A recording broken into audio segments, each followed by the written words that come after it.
Muito boa tarde. Lembrando sempre, um ponto de vista apenas a vista de um único ponto e não uma verdade. Esses dias eu vi um suíço que fez um vídeo bem interessante com análise sobre números, que acontece lá na Suíça. Que novamente te digo, os números, quando a gente vê os números, algo muito estranho está acontecendo. Mas o que eu quero abordar é uma coisa que ele falou sobre um casal de idoso que ele conhece. E eles foram dar um passeio na floresta, caminhando. E aí quando parou um caminhão do lado, e o chofer desceu e pagou geral para esses velhinhos, que ficaram todo apavorado, todo em estado de choque, não sabia nem o que falar. E aí eu te falo o seguinte, que se escuta muito, a gente tem que proteger nossos idosos. Vamos supor que eu tenha 80 anos, tenha netos, e eu falo assim, eu quero ver meus netos. Aí chega alguém da família, você não pode ver seus netos. Por quê? Porque você é grupo de risco, você pode se contaminar. Mas eu quero. Mas não pode. Não vou deixar. Muito bem. Primeira pergunta. Todo idoso é senil ou imbecil que não pode avaliar os riscos por si próprio? Ou você trata ele que nem imbecil ou senil? Eu acho que a maioria das pessoas tem que entrar em contato consigo mesmo e ver que se de repente o seu pavor, o seu egoísmo, o seu apego é excessivo e faz com que ele ache que pode eternizar um pai, uma mãe, um avô, que se ele protege, ele está afastando qualquer possibilidade que a pessoa morra. Então vamos continuar. Então eu quero ver meu neto. Eu quero qualidade de vida, já estou na prorrogação da vida. Muitas pessoas não chegam a 80 anos, então estou na prorrogação. O que eu mais quero agora, que já cheguei nessa idade, é qualidade de vida. Eu quero abraçar meu neto, quero beijar meu neto, ou meu filho, sei lá quem for. Eu não quero ficar isolado. Cada um deveria ter o direito de decidir por si mesmo. Em nome de que ou de quem você tem o direito de poder mandar? Sempre excluindo a condição que a pessoa não tem mais faculdades mentais. Aí você realmente tem que proteger. Agora, a pessoa só porque é idosa, ela não pode mais pensar? Que ela não tem mais raciocínio? Me parece um tanto cruel. E é interessante que antigamente os idosos eram bem mais respeitados. Hoje você vê que não se tem mais o mesmo respeito com a experiência de vida que o idoso tem. Tanto é que muitos vão para longe porque estão dando trabalho. Eu não quero julgar ninguém. Algumas pessoas têm uma vida corrida e de repente não dariam conta. De repente ele é melhor tratado em outro lugar do que estaria na casa lá dos filhos. Possível. Mas aonde que eu quero chegar? Eu Então, vamos supor que eu fiquei em casa o tempo todo até a pandemia passar.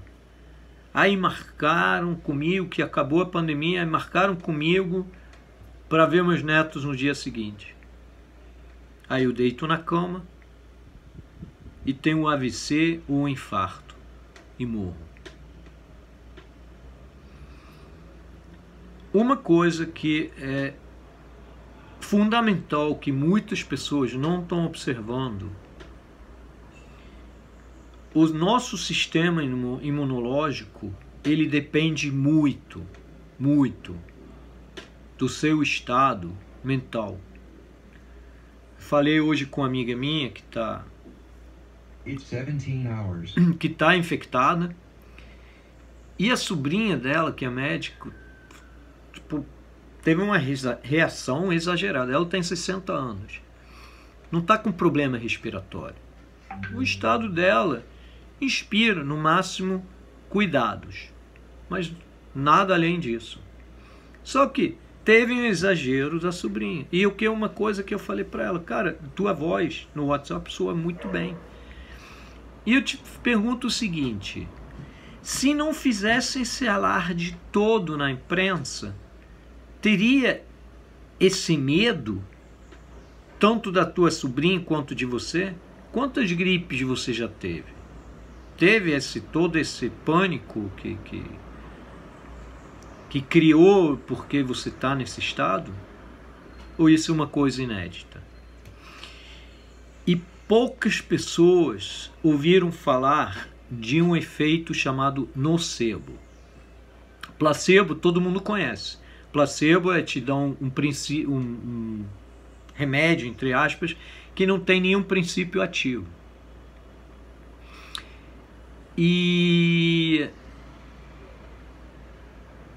ele funciona porque você acredita que aquele remédio te cura.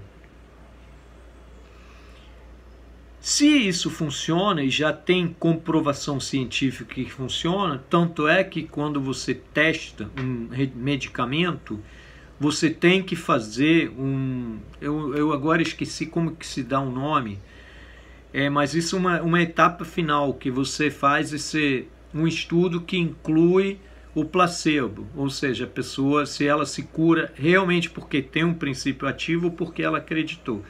Tem que fazer um estudo desse. Então, se funciona por um lado, que é comprovado, funciona para o outro lado. Então, qual é esse outro lado? Você morre do diagnóstico. Se eu chego para você, você está com câncer, você não tem nada. É capaz de desenvolver um câncer e morrer. É capaz de agravar uma doença que não era para estar grave e ver a falecimento. Isso se chama efeito nocebo. Ou seja, a tua sanidade mental, o que você pensa a respeito de uma doença, influencia muito. E muitas das vezes você consegue agravar ou não. E eu até falei com outra amiga, uns anos atrás eu tive um queda de bicicleta e eu fiquei com tontura durante 2 meses, porque comprimiu vértebra, enfim. Fiquei com tontura. Primeiro dia que eu acordei, fiquei, nossa, que é isso? E algumas vezes depois ainda tive isso.